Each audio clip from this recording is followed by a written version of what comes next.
Vous allez entendre Léon Degrelle, qui fut avant la Première Guerre mondiale le plus jeune chef. Ladies and gentlemen, you are about to hear Léon Degrelle, who before the Second World War was Europe's youngest political leader and the founder of the Rexist Party of Belgium. During that cataclysmic confrontation, he was one of the greatest heroes on the Eastern Front. Of Léon Degrelle, Hitler said, "If I should have a son, I would like him to be like Léon." As a statesman and a soldier, he is known very closely. Hitler, Mussolini, Churchill, Franco, Laval, Marshal Pétain, and all the European leaders during the enormous ideological and military clash that was World War II. Alone among them, he has survived, remaining the #1 witness of that historical period. The life of Léon Degrelle began in 1906 in Bouillon, a small town in the Belgian Ardennes. His family was of French origin. He studied at the University of Louvain, where he acquired a doctorate in law. He was and is also interested in other academic disciplines, such as political science, art, archaeology, and Thomistic philosophy. As a student, his natural gift of leadership became apparent. By the time he reached 20, he had already published 5 books and operated his own weekly newspaper. Out of his deep Christian conviction, he joined Belgium's Catholic Action Movement and became one of its leaders. But his passion has always been people. He wanted to win the crowds, particularly the Marxist ones. He wanted them to share his ideals of social and spiritual change for society. He wanted to lift people up, to forge for them a stable, efficient, and responsible state, a state backed by the good sense of the people and for the sole benefit of the people. He addressed more than 2,000 meetings, always controversial. His books and newspapers were read everywhere because they always dealt with the real issues. Although not yet 25, people listened to him avidly. In a few short years, he had won over a large part of the population. On the 24th of May, 1936, his Rexist party won against the established parties, a smashing electoral victory, 34 House and Senate seats. The Europe of 1936 was still split into little countries, jealous of their pasts and closed to any contacts with their neighbors. Léon Degrelle saw further. In his student days, he had traveled across Latin America, the United States, and Canada. He had visited North Africa, the Middle East, and of course all of the European countries. He felt that Europe had a unique destiny and must unite. Mussolini invited him to Rome, Churchill saw him in London, and Hitler received him in Berlin. Putting his political life on the line, he made desperate efforts to stop the railroading of Europe into another war. But old rivalries, petty hatreds, and suspicion between the French and the German were cleverly exploited. The established parties and the Communist Party worked on the same side, for war. For the Kremlin, it was a unique opportunity to communize Europe after it had been bled white. Thus war started, first in Poland, then in Western Europe in 1940. This was to become the Second World War in 1941. Soon the flag of the swastika flew from the North Pole to the shores of Greece to the border of Spain. But the European Civil War between England and Germany continued, and the rulers of communism got ready to move in and pick up the pieces. But Hitler beat them to it and invaded the Soviet Union on June 22, 1941. For Europe, it was to be heads or tails. Hitler wins or Stalin wins. It was then that from every country in Europe, thousands of young men made up their minds that the destiny of their native country was at stake. They would volunteer their lives to fight communism and create a united Europe. In all, they would grow to be more than 600,000 non-German Europeans fighting on the Eastern Front. They would bring scores of divisions to the Waffen SS. The Waffen SS were the ideological and military shock troops of Europe. The Germans, numbering 400,000, were actually in the minority. The 1 million strong Waffen SS represented the first truly European army to ever exist. After the war, each unit of this army was to provide their people with a political structure free of the petty nationalism of the past. All the SS fought the same struggle. All shared the same worldview. All became comrades in arms. The most important political and military phenomenon of World War II is also the least known, the phenomenon of the Waffen SS. Léon Degrelle is one of the most famous Waffen SS soldiers. After joining as a private, he earned all stripes from corporal to general for exceptional bravery in combat. He engaged in 75 hand-to-hand combat actions. He was wounded on numerous occasions. He was the recipient of the highest honors, the Ritterkreuz, the Oak Leaves, the Gold German Cross, and numerous other decorations for outstanding valor under enemy fire. One of the last to fight on the Eastern Front, Léon Degrelle escaped unconditional surrender by flying some 1,500 miles across Europe toward Spain. He managed to survive constant fire all along the way and crash-landed on the beach of San Sebastian in Spain, critically wounded. Against all odds, he survived. Slowly, he managed to rebuild a new life in exile for himself and his family. For Degrelle, philosophy and politics cannot exist without historical knowledge. For him, beauty enhances people, and people cannot improve their lives without it. This philosophy is reflected in everything he does. In his Spanish home, art blends gracefully with history. The work of Leon Degrelle has always been epic and poetic. As he walks in the environment of his home, one feels the greatness of Rome with its marbles, its bronzes, its translucent glass. One feels the elegant Arabian architecture, the gravity of the Gothic form, and the sumptuousness of Renaissance and Baroque art. One feels the glory of his flags. In this atmosphere of beauty and greatness, the last and most important living witness of World War II awaits you. Ladies and gentlemen, General Leon Degrelle. Mesdames, Mesdemoiselles, Messieurs, bonjour. I am asked to talk to you about the great unknown of World War II, the Waffen SS. It is somewhat amazing that the organization, which was both political and military, and which during World War II united more than 1 million fighting volunteers, should still be officially ignored. Why is it that the official record still virtually ignores this extraordinary army of volunteers, an army which was at the vortex of the most gigantic struggle affecting the entire world? The answer may well be found in the fact that the most striking feature of the Waffen SS was that it was composed of volunteers from some 30 different countries. What cause gathered them, and why did they volunteer their lives? Was it a German phenomenon? At the beginning, yes. Initially, the Waffen SS amounted to less than 200 members. It grew consistently until 1940, when it evolved into a second phase, the Germanic Waffen SS. In addition to Germans from Germany, Northwestern Europeans, descendants of Germans from all across Europe, enlisted. Then in 1941, during the Great Clash with the Soviet Union, rose the European Waffen SS. Young men from the most distant countries fought together on the Russian front. No one knew anything about the Waffen SS for most of the years preceding the war. The Germans themselves took some time to recognize the distinctiveness of the Waffen SS. Hitler rose to the chancellorship democratically, winning at the ballot box. He ran electoral campaigns like any other politician. He addressed meetings, advertised on billboards. His message attracted capacity audiences. More and more people liked what he had to say, and more people voted members of his party into Congress. Hitler did not come to power by force, but was duly elected by the people and duly installed as chancellor by the president of Germany, General von Hindenburg. His government was legitimate and democratic. In fact, only 2 of his followers were included in the cabinet. Later, he succeeded always through the electoral process in increasing his majority. When some elections gave him up to 90% of the vote, Hitler earned every vote on his own merit. During his campaigns, Hitler faced formidable enemies, the power establishment, who had no qualms whatsoever in tampering with the electoral process. He had to face the Weimar establishment and its well-financed left-wing and liberal parties, and highly organized bloc of 6 million Communist Party members. Only the most fearless and relentless struggle to convince people to vote for him enabled Hitler to obtain a democratic majority. In those days, the Waffen SS was not even a factor. There was, of course, the SA with some 3 million men. They were rank-and-file members of the National Socialist Workers' Party, but certainly not an army. Their main function was to protect party candidates from communist violence. And the violence was murderous indeed. More than 500 National Socialists were murdered by the communists. Thousands were grievously injured. The SA was a volunteer, non-government organization, and as soon as Hitler rose to power, he could no longer avail himself of its help. He had to work within the system he was elected to serve. He came in a state of disadvantage. He had to contend with an entrenched bureaucracy appointed by the old regime.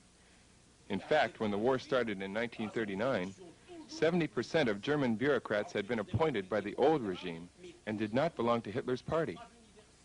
Hitler could not count on the support of the church hierarchy. Both big business and the Communist Party were totally hostile to his programs. On top of all this, extreme poverty existed, and 6 million workers were unemployed. No country in Europe had ever known so many people to be out of work. So here is a man quite isolated, 3 million SA party members are not in the government. They vote and help win the elections, but they cannot supplant an entrenched bureaucracy in the government posts. The SA also was unable to exert influence on the army because the top brass, fearful of competition, was hostile to the SA. This hostility reached such a point that Hitler was faced with a wrenching dilemma: what to do with the millions of followers who helped him to power. He could not abandon them. The army was a highly organized power structure.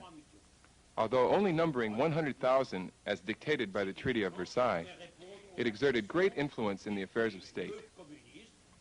The president of Germany was Field Marshal von Hindenburg. The army was a privileged caste. Almost all the officers belonged to the upper classes of society. It was impossible for Hitler to take on the powerful army frontally. Hitler was elected democratically, and he could not do what Stalin did: to have firing squads execute the entire military establishment. Stalin killed 30,000 high-ranking officers. That was Stalin's way, to make room for his own trusted commissars. Such drastic methods could not occur in Germany, and unlike Stalin, Hitler was surrounded by international enemies. His election had provoked international rage. He had gone to the voters directly, without the intermediary of the establishment parties. His party platform included an appeal for racial purity in Germany, as well as a return of power to the people. Such tenets so infuriated world Jewry that in 1933 it officially declared war on Germany. Contrary to what one is told, Hitler had limited power and was quite alone. How this man ever survived these early years defy comprehension. Only the fact that Hitler was an exceptional genius explains his survival against all odds. Abroad and at home, Hitler had to bend over backwards just to demonstrate his goodwill. But despite all his efforts, Hitler was gradually being driven into a corner. The feud between the SA and the army was coming to a head. His old comrade, Ernst Röhm, chief of the SA, wanted to follow Stalin's example and physically eliminate the army brass. The showdown resulted in the death of Röhm, either by suicide or murder, and many of his assistants, with the army picking up the pieces and putting the SA back in its place. At this time, the only SS to be found in Germany were in Chancellor Hitler's personal guard. 180 men in all. They were young men of exceptional qualities, but without any political role. Their duty consisted in guarding of chancellery and to present arms to visiting dignitaries. It was from this minuscule group of 180 men that a few years later would spring an army of 1 million soldiers, an army of unprecedented valor extending its call throughout Europe. After Hitler was compelled to acknowledge the superiority of the army, he realized that the brass would never support his revolutionary social programs. It was an army of aristocrats. Hitler was a man of the people, a man who succeeded in wiping out unemployment, a feat unsurpassed to this day. Within 2 years, he gave work to 6 million Germans and got rid of rampant poverty. In 5 years, the German worker doubled his income without inflation. Hundreds of thousands of beautiful homes were built for workers at minimal cost. Each home had a garden to grow flowers and vegetables. All the factories were provided with sports fields, swimming pools, and attractive and decent workshops. For the first time, paid vacations were created. The communists and the capitalists had never offered paid vacations. This was Hitler's creation. He organized the famous Strength Through Joy programs, which meant that workers could, at affordable prices, board passenger ships and visit any part of the world. All these social improvements did not please the establishment. Big business tycoons and international bankers were worried, but Hitler stood up to them. Business can make profits, but only if people are paid decently and are allowed to live and work in dignity. People, not profits, come first. This was only one of Hitler's reforms. He initiated hundreds of others. He literally rebuilt Germany. In a few years, more than 5,000 miles of freeways were built. For the worker, the affordable Volkswagen was created. Any worker could get this car on a payment of 5 marks per week. It was unprecedented in Europe. Thanks to the freeways, the worker for the first time, could visit any part of Germany whenever they liked. The same programs applied to the farmers and middle class. Hitler realized that if his social reforms were to proceed free of sabotage, he needed a powerful lever, a lever that commanded respect.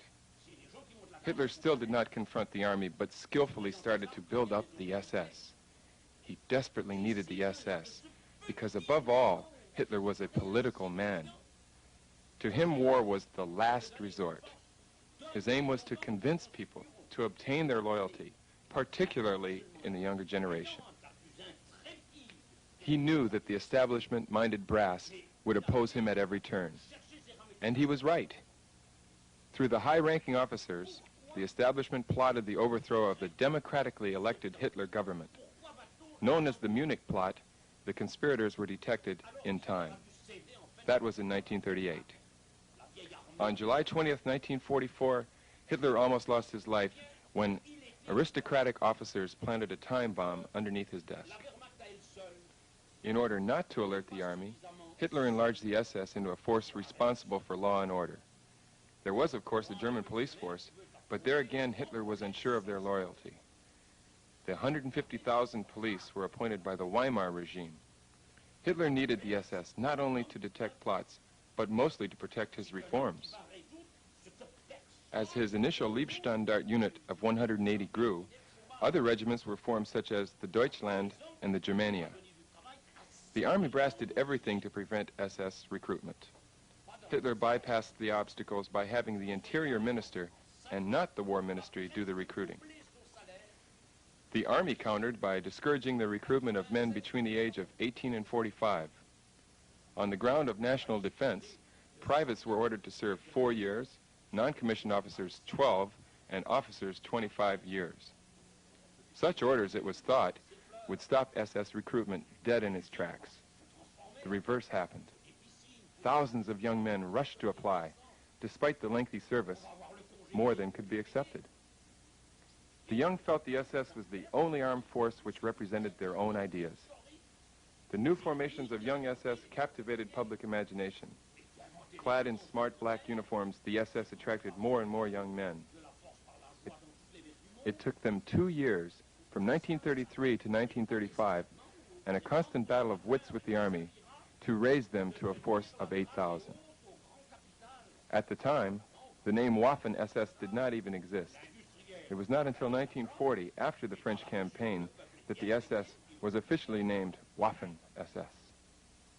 In 1935, they were just called SS. However, the 8,000 men did not go far in a country of 80 million people, and Hitler had yet to devise another way to get around the army. He created the Totenkopf Guard Corps. They were really SS in disguise, but their official function was to guard the concentration camps. What were these concentration camps? They were just work camps where intractable communists were put to work. They were well treated because it was thought they would be converted sooner or later to patriotism. There were 2 concentration camps with a total of 3,000 men. 3,000 out of a total of 6 million card-carrying members of the Communist Party. That represents 1 per 2,000. Right until the war, there were fewer than 10,000 inmates. So the Totenkopf ploy produced 4 regiments. At the right moment, they would join the SS. The Totenkopf kept a low profile through an elaborate system of recruiting reserves in order to keep its strength inconspicuous. At the beginning of the war, the Totenkopf numbered 40,000 men. They were sent to 163 separate units. Meanwhile, the initial Leibstandart regiment reached 2,800, and a 4th regiment was formed in Vienna at the time of the Anschluss. The young men who joined the SS were trained like no other army in the world. Military and academic instruction were intensive, but it was the physical training that was most rigorous. They practiced sports with excellence. Each of them could have performed with distinction at the Olympic Games. The extraordinary physical endurance of the SS on the Russian front, which so amazed the world, was due to their intensive training. There was also the ideological training. They were taught why they were fighting, what kind of Germany was being resurrected before their very eyes. They were shown how Germany was being morally united through class reconciliation and physically united through the return of their lost German homelands. They were made aware of their kinship with all other Germans living in foreign lands, in Poland, Russia, the Sudetenland, and other parts of Europe.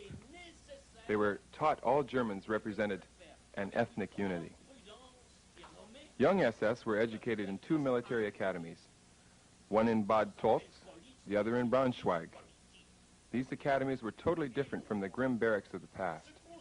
Combining aesthetics with the latest technology, they were located in the middle of hundreds of acres of beautiful country.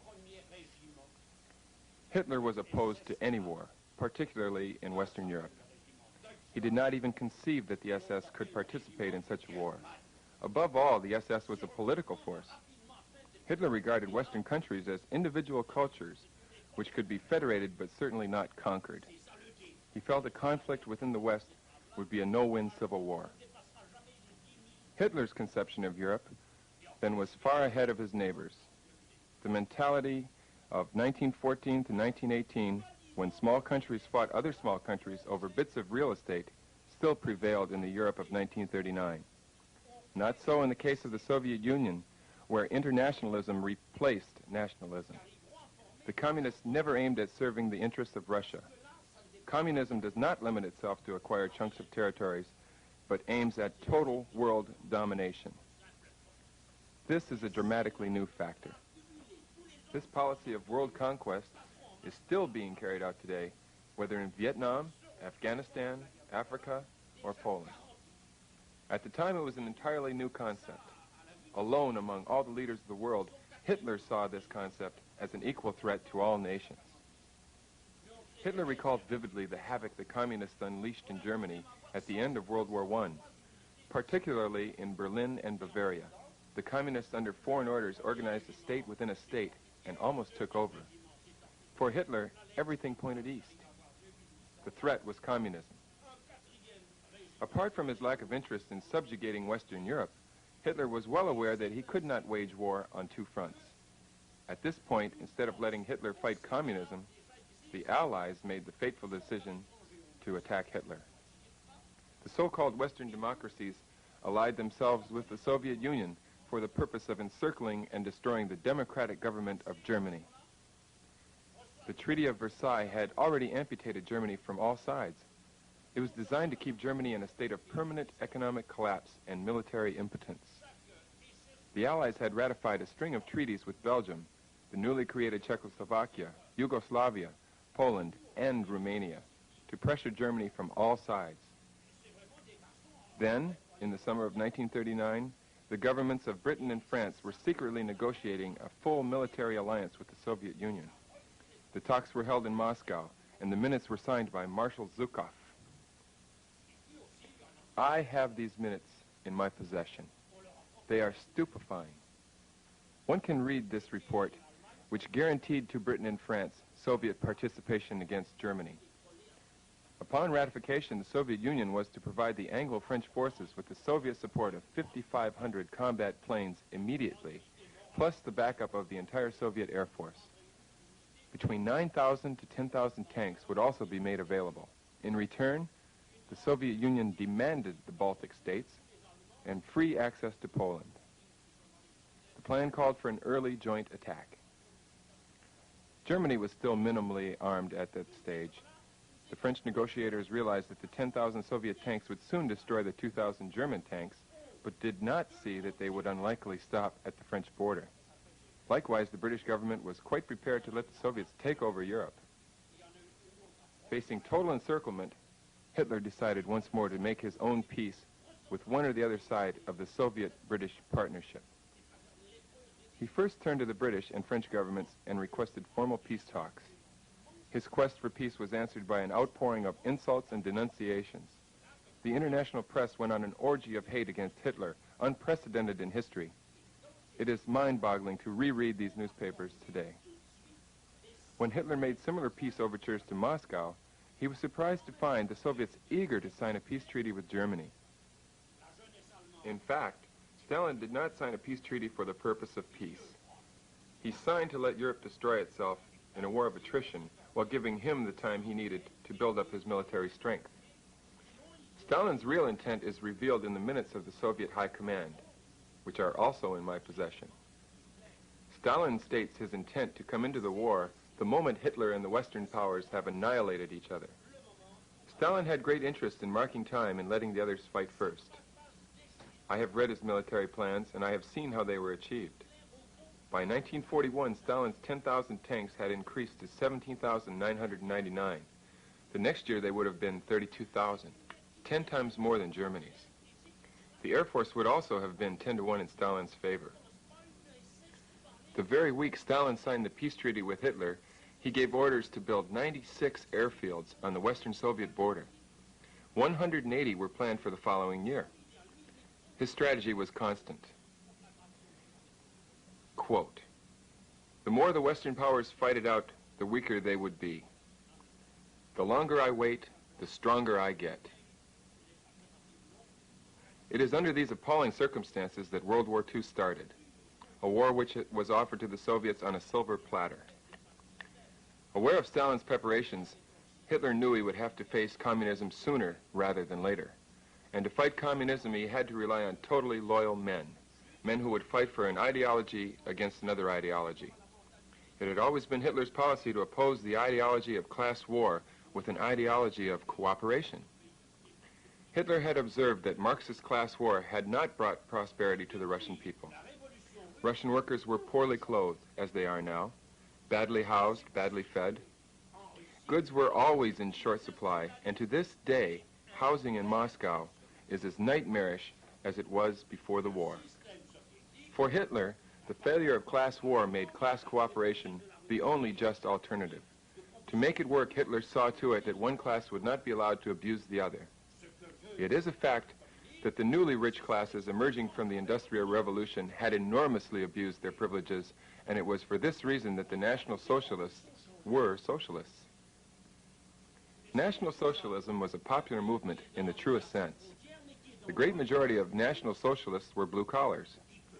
70% of the Hitler youth were children of blue-collar workers. Hitler won the elections because the great mass of workers were solidly behind him. One often wonders why 6 million communists who had voted against Hitler turned their back on communism after Hitler had been elected in 1933. There is only one reason. They witnessed and experienced the benefits of class cooperation. Some say they were forced to change. It is not true. Like other loyal Germans, they fought 4 years on the Russian front with distinction. The workers never abandoned Hitler, but the upper class did. Hitler spelled out his formula of class cooperation as the answer to communism with these words. Class cooperation means that capitalists will never again treat the workers as mere economic components. Money is but one part of our economic life. The workers are more than machines to whom one throws a pay packet every week. The real wealth of Germany is its workers. Hitler replaced gold with work as the foundation of his economy. National Socialism was the exact opposite of communism. Extraordinary achievements followed Hitler's election. We always hear about Hitler in the camps, Hitler and the Jews, but we never hear about his immense social work. It is obvious that a genuine popular movement like National Socialism was going to collide with the selfish interest of high finance.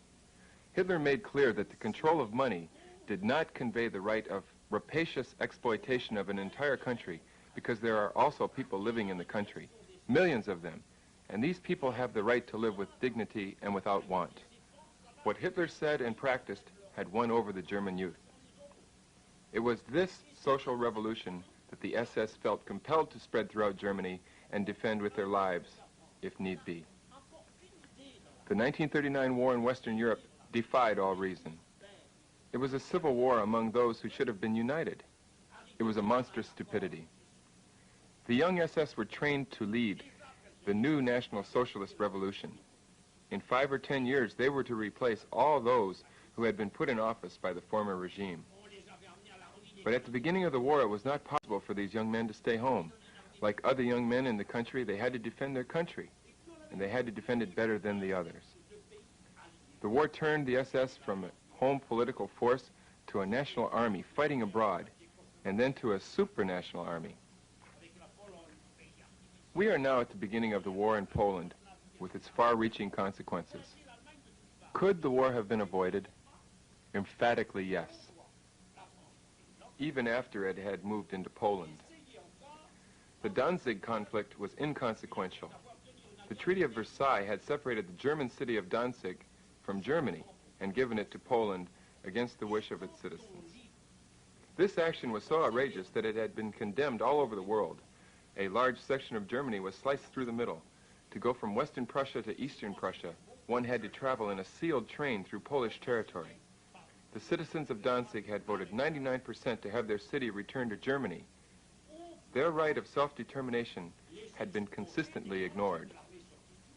However, the war in Poland started for reasons other than Danzig's self-determination, or even Poland's. Poland, just a few months earlier, had attacked Czechoslovakia at the same time Hitler had returned to the Sudetenland, to Germany. The Poles were ready to work with Hitler. If Poland turned against Germany, it is because the British government did everything in its power to poison German-Polish relations. But why? Much of it has to do with a long-standing inferiority complex that British rulers have felt towards Europe. This complex has manifested itself in the British establishment's obsession in keeping Europe weak through wars and dissension. At that time, the British Empire controlled 500 million human beings outside of Europe, but somehow it was more preoccupied with its traditional hobby, sowing dissension in Europe. This policy of never allowing the emergence of a strong European country has been the British establishment's modus operandi for centuries. Whether it was Charles V of Spain, Louis XIV, or Napoleon of France, or William II of Germany, the British establishment never tolerated any unifying power in Europe. Germany never wanted to meddle in British affairs. However, the British establishment always made it a point to meddle in European affairs, particularly in Central Europe and the Balkans. Hitler's entry into Prague brought the British running to the fray. Prague and Bohemia had been part of Germany for centuries and always within the German sphere of influence. British meddling in this area was totally unjustified. For Germany, the Prague regime represented a grave threat. Venice, Stalin's servile Czech lackey, had been ordered by his Kremlin masters to open his borders to the communist armies at a moment's notice. Prague was to be the Soviet springboard to Germany. For Hitler, Prague was the watchtower to Central Europe and an advance post to delay a Soviet invasion. There was also Prague's historical economic links with Germany. Germany had always had economic links with Central Europe. Romania, the Balkans, Bulgaria, Hungary, and Yugoslavia have had long-standing complementary economies with Germany, which have functioned to this day. Hitler's European economic policy was based on common sense and realism, and it was Hitler's emerging Central European common market, rather than concern for Czech freedom, that the British establishment could not tolerate. Yet English people feel great admiration for Hitler. I remember when Lloyd George addressed the German press outside Hitler's home, where he had just been a guest. He stated, "You can thank God you have such a wonderful man as your leader." Lloyd George, the enemy of Germany during World War I, said that. King Edward VIII of England, who had just abdicated and was now the Duke of Windsor, also came to see Hitler at his Berchtesgaden home, accompanied by his wife, who incidentally had been used to force his abdication. When they returned, the Duke sent a wire to Hitler. It read, "What a wonderful day we have spent with Your Excellency. Unforgettable." The Duke reflected what many English people knew when he remarked on how well off the German workers were. The Duke was telling the truth. The German worker earned twice as much, without inflation, as he did before Hitler, and consequently his standard of living was high. Even Churchill, the most fanatic German hater of them all, had in 1938, a year before the war, sent a letter to Hitler in which he wrote, "If ever Great Britain was plunged into a disaster comparable to the one that afflicted Germany in 1918, I would ask God that he should send us a man with the strength and the character of Your Excellency." The London Times reported this extraordinary statement. Friend or foe, all acknowledged that Hitler was a man of exceptional genius. His achievements were the envy of the world. In 5 short years, he rebuilt a bankrupt nation burdened with millions of unemployed into the strongest economic power in Europe. It was so strong that Germany was able to withstand a war against the whole world for 6 years. Churchill acknowledged that no one in the world could match such a feat. He stated just before the war, "There is no doubt we can work out a peace formula with Hitler." But Churchill received other instructions. The establishment, fearful that Hitler's successes in Germany could spread to other countries, was determined to destroy him. It created hatred against Germany across Europe by stirring old grievances. It also exploited some envy that Europeans felt toward Germany.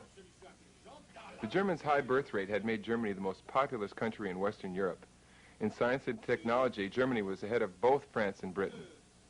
Hitler had built Germany into an economic powerhouse. That was Hitler's crime, and the British establishment opted to destroy Hitler and Germany by any means. The British manipulated the Polish government against Germany. The Poles themselves were more than willing to live in peace with the Germans. Instead, the unfortunate Poles were railroaded into war by the British. One must not forget that 1.5 million Germans lived in Poland at the time, at great benefit to the Polish economy. Apart from economic ties with Germany, the Poles saw a chance that with Germany's help they would be able to recover their Polish territories from the Soviet Union, territories they had tried to recover in vain since 1919. In January 1939, Hitler had proposed to Beck, the Polish leader, a compromise to solve the Danzig issue. The Danzigers' vote to return to Germany would be honored, and Poland would continue to have free port access and facilities, guaranteed by treaty. The prevailing notion of the day that every country must have a seaport really does not make sense. Switzerland, Hungary, and other countries with no seaports managed quite well. Hitler's proposals were based on the principles of self-determination and reciprocity. Even Churchill admitted that such a solution could dispose of the Danzig problem. This admission, however, did not prevent him from sending an ultimatum to Germany: withdraw from Poland or war. The world has recently seen what happened when Israel invaded Lebanon. Heavily populated cities like Tyre and Sidon were destroyed, and so was West Beirut. Everybody called for Israel's withdrawal, but no one declared war on Israel when it refused to budge. With a little patience, a peaceful solution would have been found for Danzig. Instead, the international press unleashed a massive campaign of outright lies and distortions against Hitler. His proposals were willfully misrepresented by a relentless press onslaught. Of all the crimes of World War II, one never hears about the wholesale massacres that occurred in Poland just before the war. I have detailed reports in my files documenting the mass slaughter of defenseless Germans in Poland. Thousands of German men, women, and children were massacred in the most horrendous fashion by press-enraged mobs. The photographs of these massacres are too sickening to look at. Hitler decided to halt the slaughter, and he rushed to the rescue. The Polish campaign showed Hitler to be a military genius. History has already started to recognize this most startling of Hitler's characteristics, his rare military genius. All the successful military campaigns of the Third Reich were thought out and directed by Hitler personally, not the Joint Chiefs of Staff. Hitler inspired a number of generals who became his most able executives in later campaigns.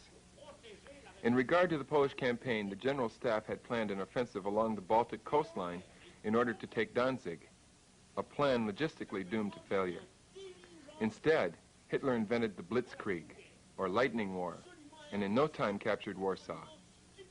The Waffen SS appeared on the Polish front, and its performance amazed the world. The second campaign in France was also swift and humane. The British-French forces had rushed to Holland and Belgium to check the German advance, but they were outwitted and outflanked in Sedan. It was all over in a matter of days. The story goes that Hitler had nothing to do with this operation, that it was all the work of General von Manstein. That is entirely false. Marshal von Manstein had indeed conceived the idea, But when he submitted it to the Joint Chiefs of Staff, he was reprimanded, demoted, and retired to Dresden. The General Staff had not brought this particular incident to Hitler's attention. On his own, Hitler ran a campaign along the same lines and routed the British-French forces. It was not until March 1940 that von Manstein came into contact with Hitler. Hitler also planned the Balkan and Russian campaigns. On rare occasions where Hitler allowed the General Staff to have their way, such as in Kirch, the battle was lost. In the 1939 Polish campaign, Hitler did not rely on military textbook theories devised 50 years ago, as advocated by the General Staff, but on his own plan of swift, pincher-like encirclement.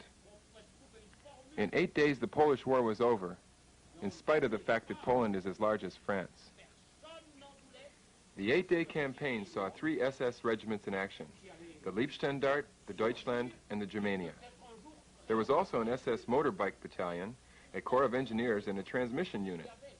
In all, it was a comprehensive but small force of 25,000 men.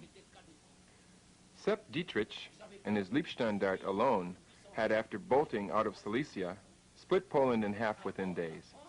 With less than 3,000 men, he had defeated a Polish force of 15,000 and taken 10,000 prisoners. Such victories were not achieved without loss. It is hard to imagine that from a total of 1 million SS, 352,000 were killed in action, with 50,000 more missing. It is a grim figure. 400,000 of the finest young men in Europe. Without hesitation, they sacrificed themselves for their beliefs.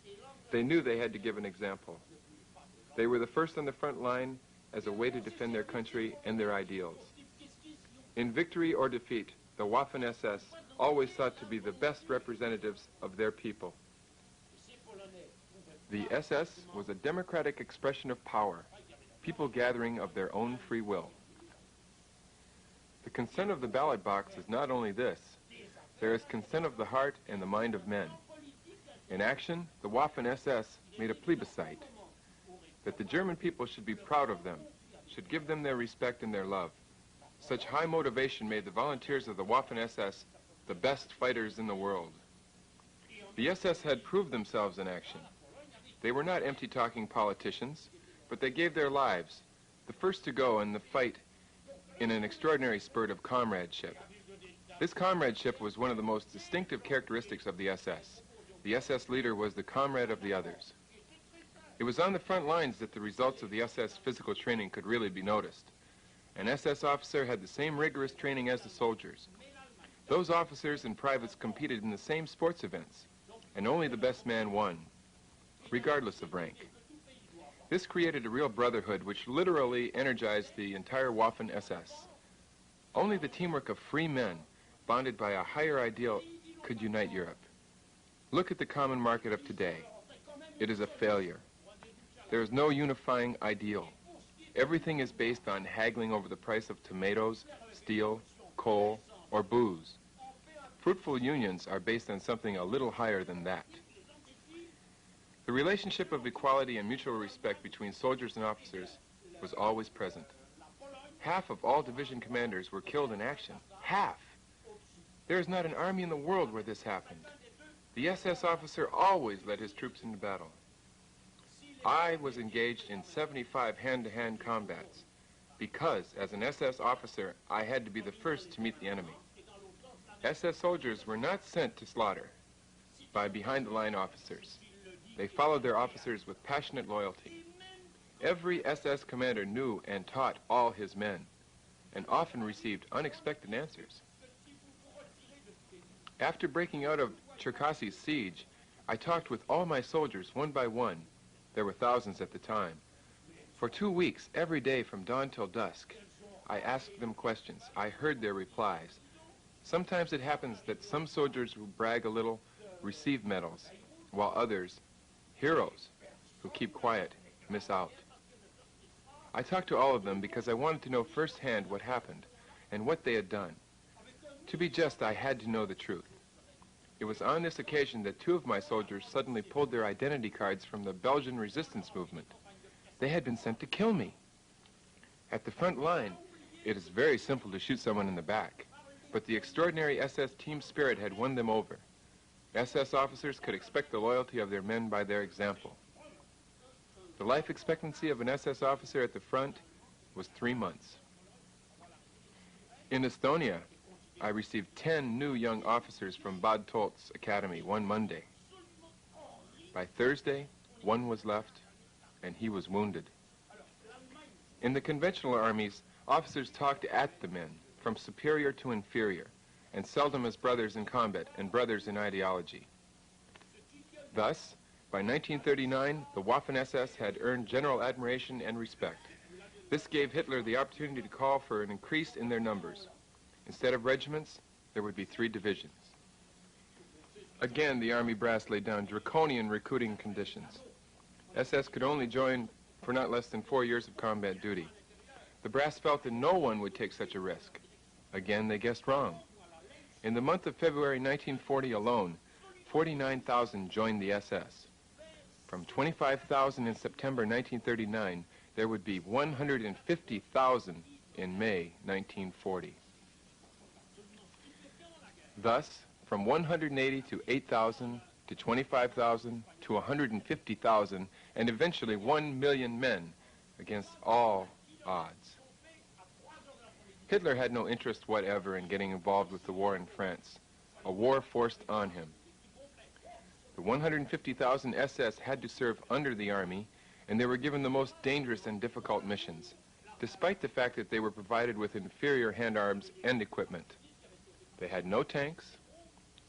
In 1940, the Leibstandarte was provided with a few scouting tanks. The SS were given wheels, and that's all. But with trucks, motorbikes, and varied limited means, they were able to perform amazing feats. The Leibstandarte and Der Führer regiments were sent to Holland under the leadership of Sepp Dietrich. They had to cross Dutch waterways. The Luftwaffe had dropped parachutists to hold the bridges 120 miles deep in Dutch territory, and it was vital for the SS to reach these bridges with the greatest speed.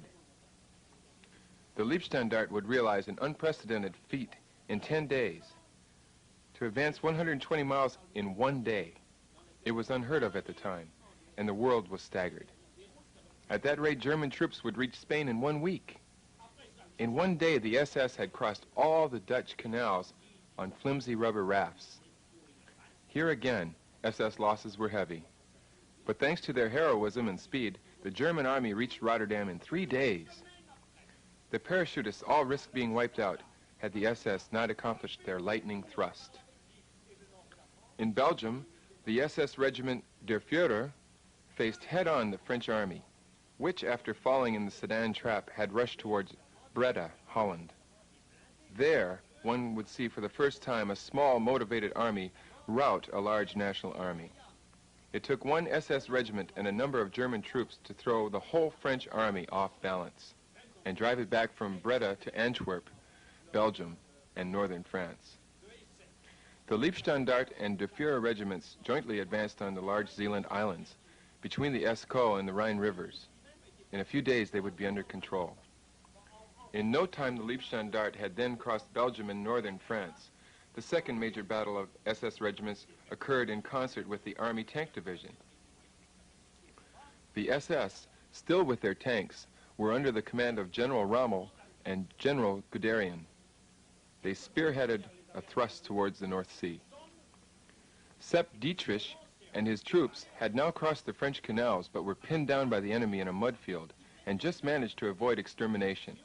But despite the loss of many soldiers, officers, and 1 battalion commander, all killed in action, the Germans reached Dunkirk. Hitler was very proud of them. The following week, Hitler deployed them along the Somme River, from which they would pour out across France. There again, the SS would prove itself to be the best fighting force in the world. Sepp Dietrich and the 2nd Division of the SS, Totenkopf, advanced so far, so fast, that they even lost contact with the rest of the army for 3 days. They found themselves in Lyon, France, a city they had to leave after the French-German peace treaty. Sepp Dietrich and a handful of SS on trucks had achieved the impossible. Der Führer SS division spearheaded the Maginot Line breakthrough. Everyone had said the line was impenetrable. The war in France was over. Hitler had the 3 SS divisions march through Paris. Berlin also honored their heroes. But the army was so jealous that it would not cite a single SS for valor or bravery. It was Hitler himself who, in front of the German Congress, solemnly paid tribute to the heroism of the SS. It was on this occasion that Hitler officially recognized the name of the Waffen SS. But it was more than just a name change. The Waffen SS became Germanic. As volunteers were accepted from all Germanic countries, the SS had found out by themselves that the people of Western Europe were closely related to them. The Norwegians, the Danes, the Dutch, the Flemish, all belonged to the same Germanic family. These Germanic peoples were themselves very much impressed by the SS, and so, by the way, were the French. The people of Western Europe had marveled at this extraordinary German force with a style unlike any others. If 2 SS scouts would reach town ahead of everybody else on motorbikes, before presenting themselves to the local authorities, they would first clean themselves up so as to be of impeccable appearance. The people could not help but be impressed. The admiration felt by young Europeans of Germanic stock for the SS was very natural. Thousands of young men from Norway, Denmark, Flanders, and Holland were awed with surprise and admiration. They felt irresistibly drawn to the SS. It was not Europe, but their own Germanic race that so deeply stirred their souls. They identified with the victorious Germans. To them, Hitler was the most exceptional man ever seen. Hitler understood them and had the remarkable idea to open the doors to the SS for them. It was quite risky. No one had ever thought of this before. Prior to Hitler, German imperialism consisted only of peddling goods to other countries, without any thought of creating an ideology called community, a common ideal with its neighbors. Suddenly, instead of peddling and haggling, here was a man who offered a glorious ideal, an enthralling social justice for which they all had yearned in vain for years, a broad new order instead of a formless cosmopolitanism of the pre-war so-called democracies. The response to Hitler's offer was overwhelming. Legions from Norway, Denmark, Holland, and Flanders were formed. Thousands of young men now wore the SS uniform. Hitler created specifically for them the famous Viking Division, one destined to become one of the most formidable divisions of the Waffen SS. The army was still doing everything to stop men from joining the SS in Germany, and acted as though the SS did not exist.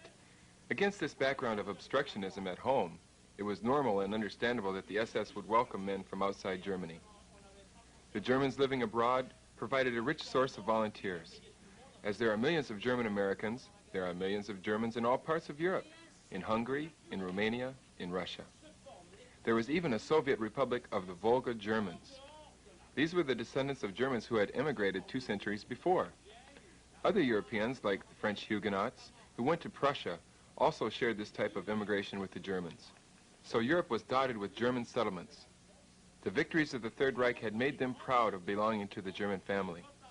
Hitler welcomed them home.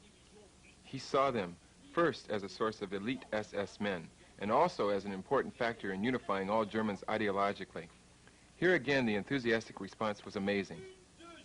300,000 volunteers of German ancestry would join from all over Europe, 54,000 from Romania alone. In the context of that era, these were remarkable figures. There were numerous problems to overcome. For instance, most of the Germanic volunteers no longer spoke German. Their families had settled in foreign lands for 200 years or so. In Spain, for instance, I can see the children of my legionaries being assimilated with the Spaniards, and their grandchildren no longer speak French. The Germans followed the same pattern. When the German volunteers first arrived at the SS, they spoke many different languages and had different ways and different needs. How could they find officers who could speak all these languages? How could they coordinate such a desperate lot? The mastery of these problems was the miracle of the Waffen SS assimilation program. This homecoming of the separated tribes was seen by the Waffen SS as the foundation for real European unity. The 300,000 Germanic volunteers were welcomed by the SS as brothers, and they reciprocated by being as dedicated, loyal, and heroic as the German SS. Within the year, everything had changed for the Waffen SS. The barracks were full, the academies were full, the strictest admission standards and requirements equally applied for the Germanic volunteers. They had to be the best in every way, both physically and mentally. They had to be the best of the Germanic race. German racialism has been deliberately distorted. It was never anti-other race racialism. It was a pro-German racialism. It was concerned with making the German race strong and healthy in every way. Hitler was not interested in having millions of degenerates, if it was in his power not to have them. Today one finds rampant alcohol and drug addiction everywhere. Hitler cared that German families be healthy, cared that they raise healthy children for the renewal of a healthy nation. German racialism meant rediscovering the creative values of their own race, rediscovering their culture. It was a search for excellence, a noble idea. National Socialist racialism was not against the other races. It was for its own race. It aimed at defending and improving its race and wished that all other races did the same for themselves. That was demonstrated when the Waffen SS enlarged its ranks to include 60,000 Islamic SS. The Waffen SS respected their way of life, their customs, and their religious beliefs. Each Islamic SS battalion had an imam. Each company had a mullah. It was our common wish that their qualities found their highest expression. This was our racialism. I was present when each of my Islamic comrades received a personal gift from Hitler during the New Year. It was a pendant with a small Koran. Hitler was honoring them with this small symbolic gift. He was honoring them with what was the most important aspect of their lives and their history. National Socialist racialism was loyal to the German race and totally respected all other races. At this point, one hears, what about anti-Jewish racism? One can answer, what about Jewish anti-Gentilism? It has been the misfortune of the Jewish race that never could they get on with any other race. It is an unusual historical fact and phenomenon. When one studies the history, and I say this without any passion, of the Jewish people, their evolution across the centuries, one observes that always and at all times and all places, they were hated. They were hated in ancient Egypt, they were hated in ancient Greece, they were hated in Roman times to such a degree that 3,000 of them were deported to Sardinia. It was the first Jewish deportation. They are hated in Spain, in France, in England, and in Germany. The conscientious Jewish author Lazar wrote a very interesting book on anti-Semitism, where he asked himself, we Jews should ask ourselves a question. Why are we always hated everywhere? It is not because of our persecutors, all of different times and places. It is because there is something within us that is very unlikable. What is unlikable is that the Jews have always wanted to live as a privileged class, divinely chosen and beyond scrutiny. This attitude has made them unlikable everywhere. The Jewish race is therefore a unique case. Hitler had no intention of destroying it. He wanted the Jews to find their own identity in their own environment, but not to the detriment of others. The fight, if we can call it that, of National Socialism against the Jews was purely limited to one objective, that the Jews leave Germany in peace.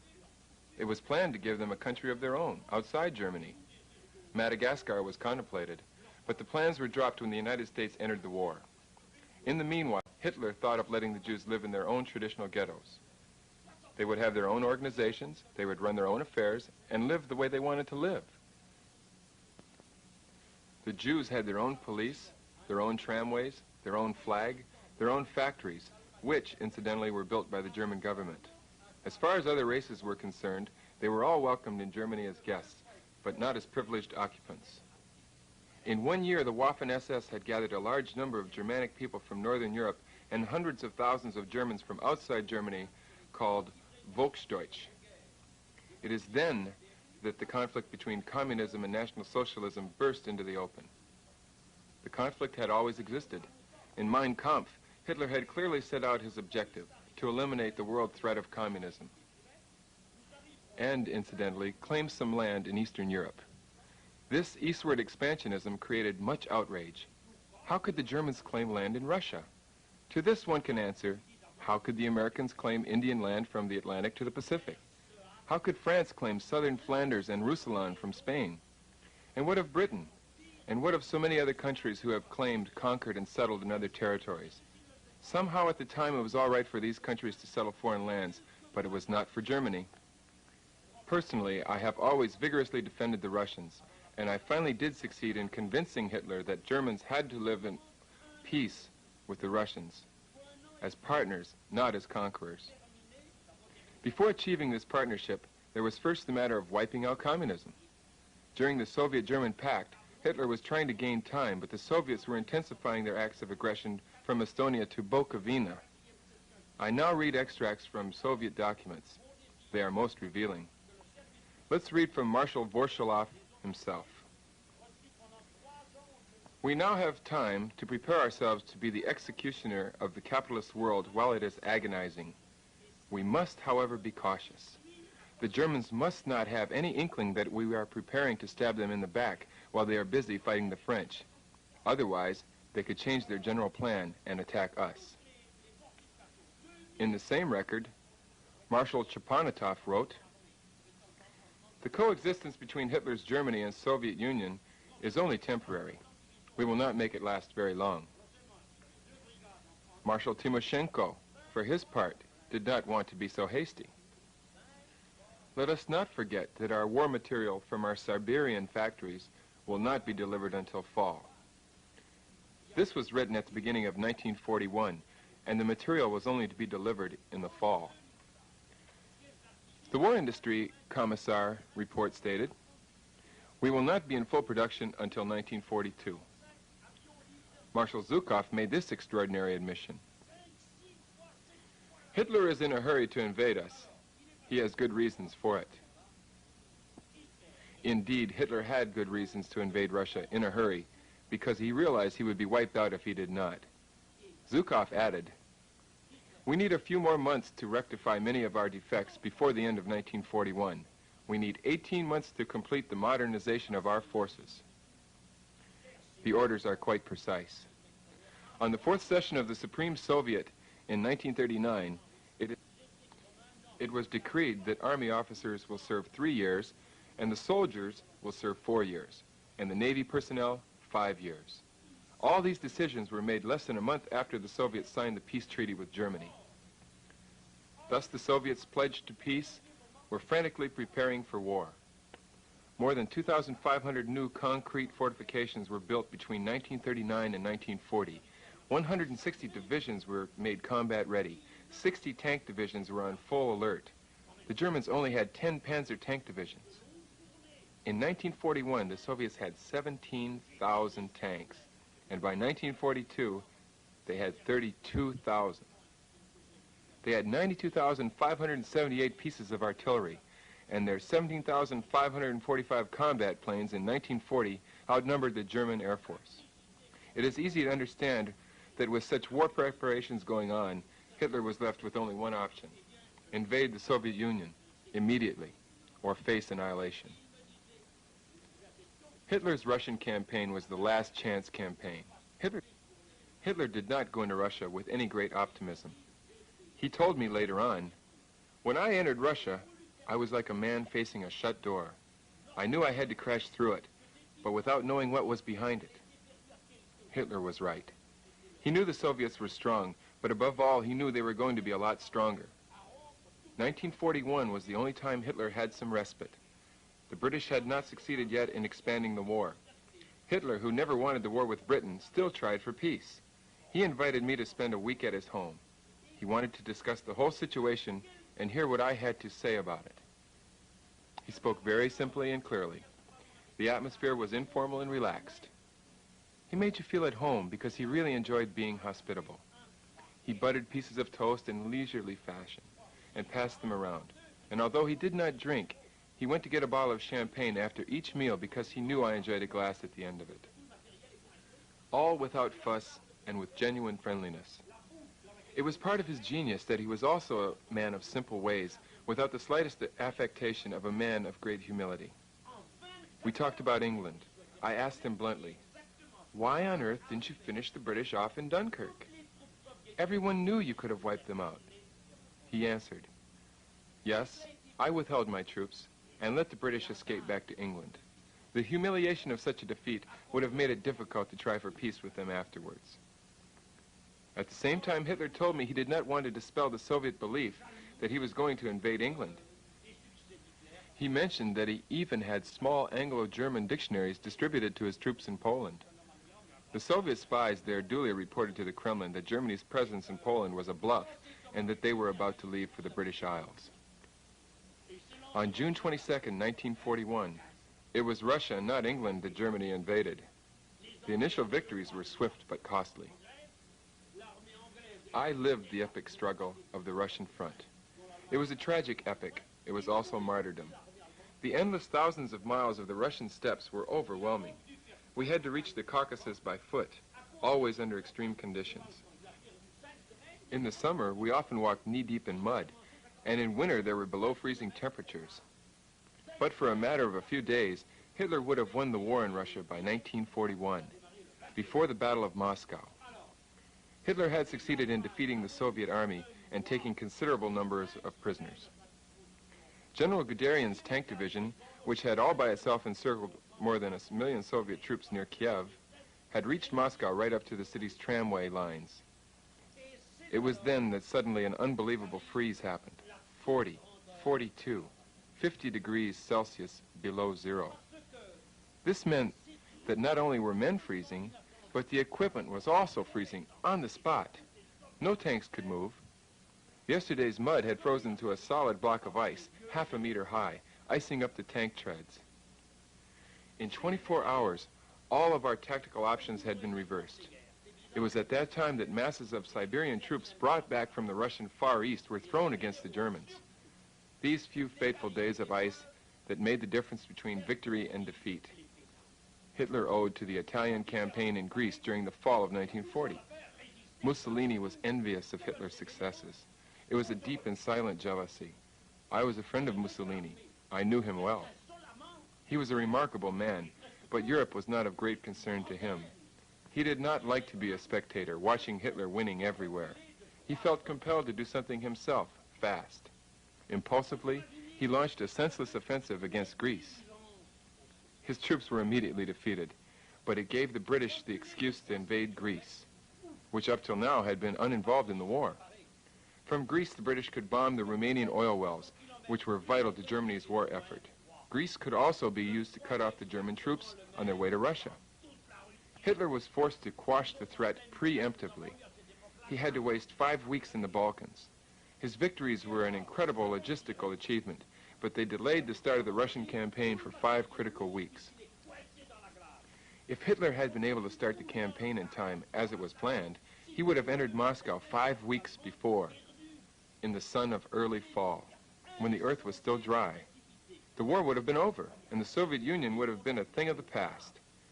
The combination of the sudden freeze and the arrival of fresh Siberian troops spread panic among some of the old army generals. They wanted to retreat to 200 miles away from Moscow.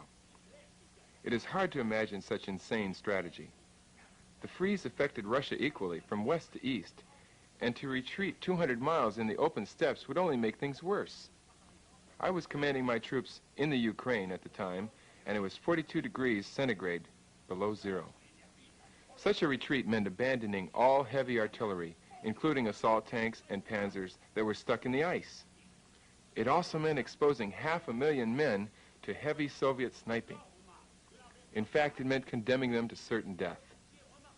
One need only recall Napoleon's retreat in October. He reached the Berzina River in November, and by December 6, all the French troops had left Russia. It was cold enough, but it was not a winter campaign.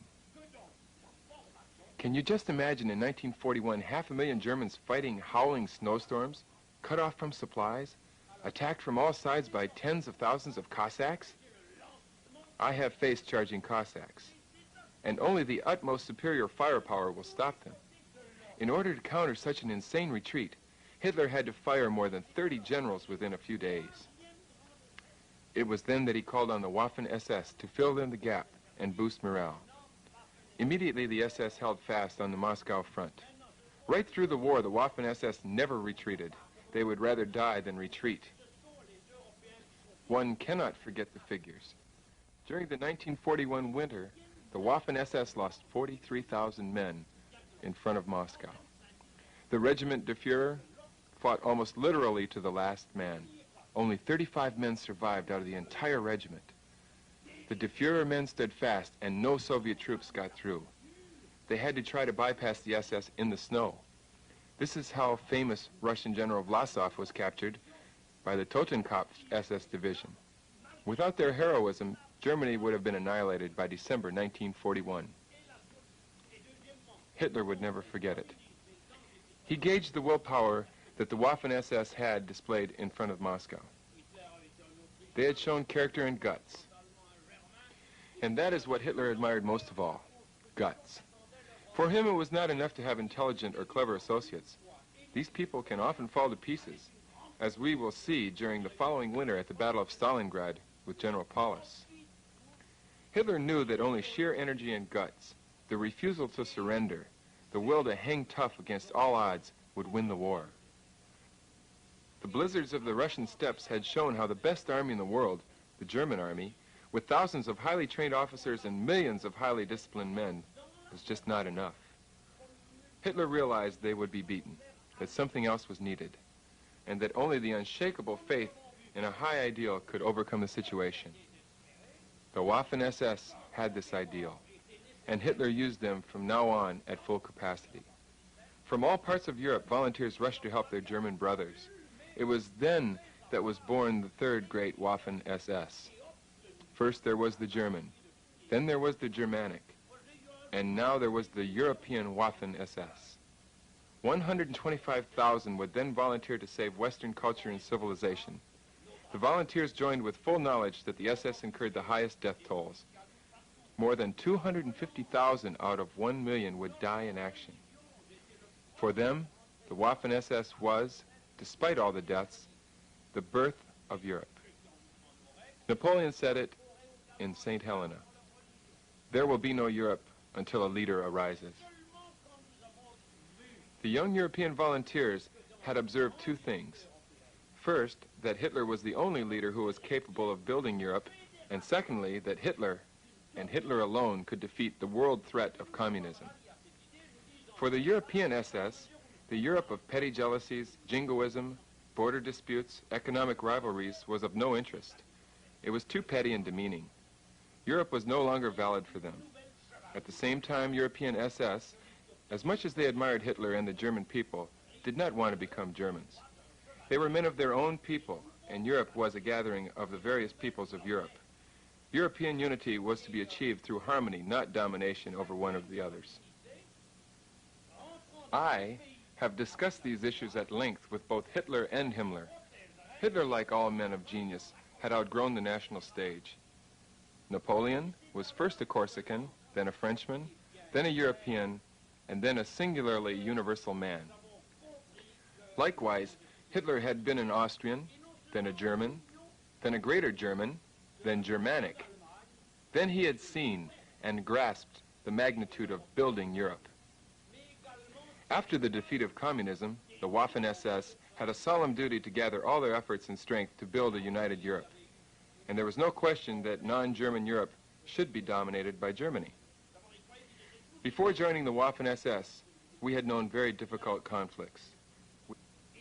We had gone to the Eastern Front, first as adjunct units to the German army, but during the Battle of Stalingrad, we had seen that Europe was critically endangered. Great common effort was imperative. One night, I had an 8-hour debate with Hitler and Himmler on the status of non-German Europeans within the new Europe. For the present, we expected to be treated as equals fighting for our common cause. Hitler understood fully, and from then on we had our own flag, our own officers, our own language, our own religion. We had total equal status. I was the first one to have Catholic padres in the Waffen SS. Later, ministers of all denominations were available to all those who wanted them. The Islamic SS division had their own mullahs, and the French even had a bishop. We were satisfied that with Hitler, Europeans would be federated as equals. We felt that the best way to deserve our place as equals was in this critical hour to defend Europe equally as well as our German comrades. What mattered above all for Hitler was courage. He created a new chivalry. Those who earned the order of the Ritterkreuz, meaning the Cross of the Knights, were indeed the new knights. They earned this nobility of courage.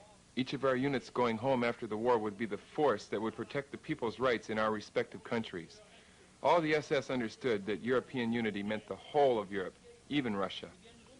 There had been a great lack of knowledge among many Germans regarding the Russians. Many believed that the Russians were all communists, while in fact Russian representation in the communist hierarchy was less than insignificant. They also believed that the Russians were diametrically opposite from the Europeans, yet they have similar familiar structures.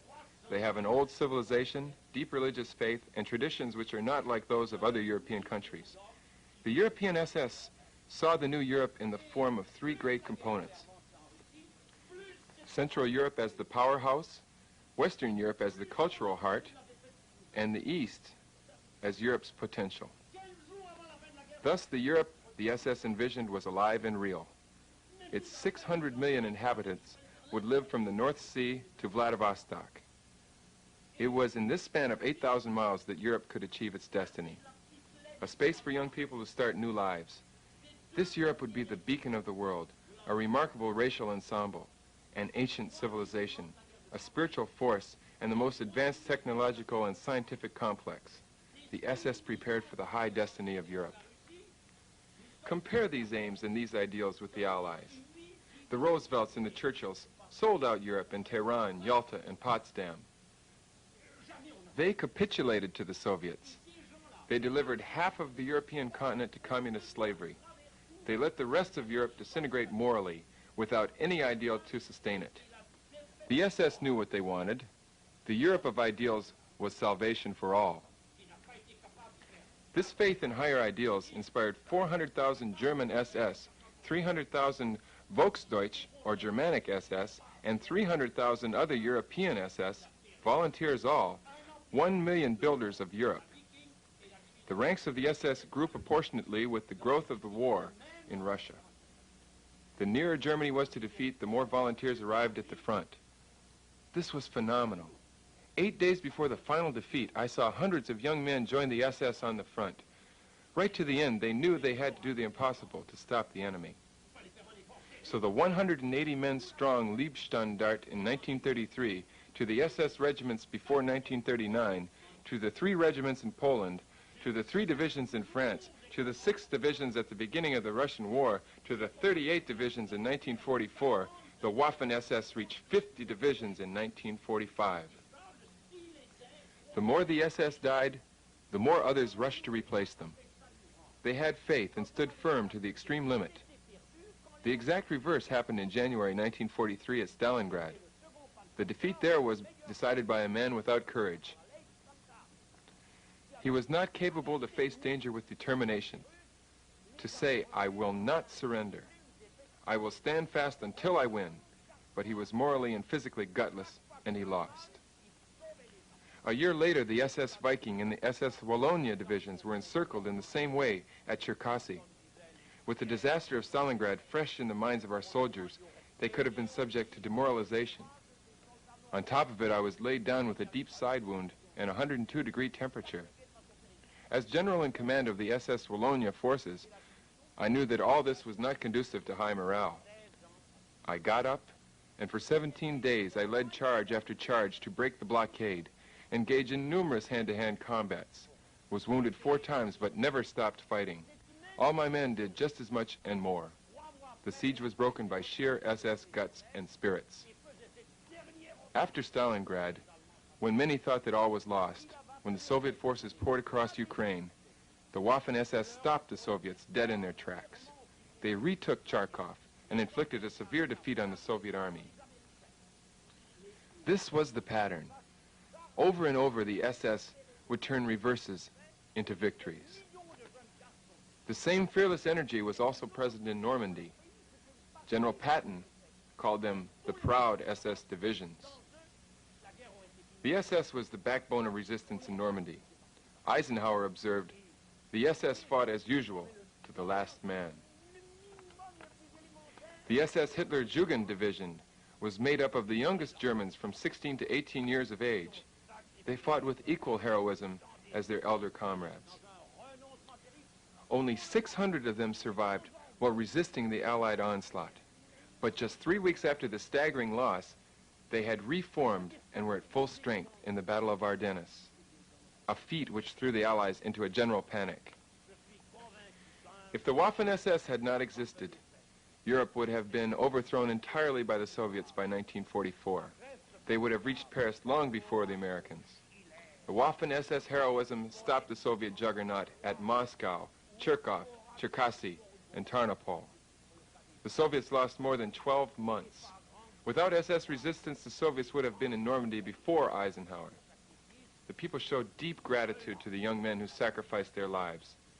Not since the great religious orders of the Middle Ages had there been such selfless idealism and heroism. In this century of materialism, the SS stand out as a shining light of spirituality. I have no doubt whatever that the sacrifices and incredible feats of the Waffen SS will have their own epic poets like Schiller. Greatness in adversity is the distinction of the SS. The curtain of silence falls on the Waffen SS, but now more and more young people somehow know of its existence and of its achievements. Their fame is growing and the young demand to know more. In 100 years, almost everything will be forgotten, but the greatness and the heroism of the Waffen SS will be remembered. It is the reward of an epic.